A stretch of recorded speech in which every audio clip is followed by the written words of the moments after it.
सामरी जी, हमें कोई ऐसा गधा दे दें जिसने टिंड कराई हो। वो क्यों?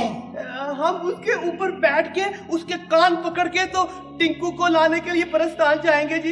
ये नहीं हो सकता। अच्छा तो फिर अपना सामरी जी, हमें ना एक मंजी बिस्तरा दे दें।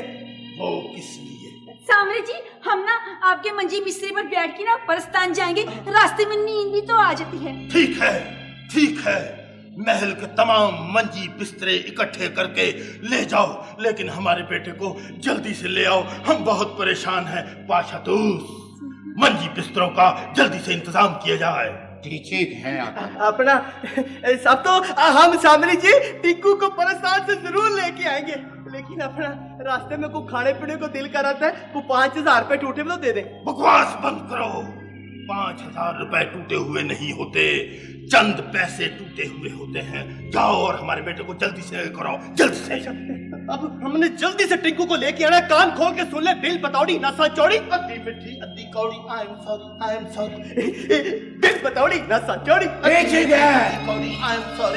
सॉरी।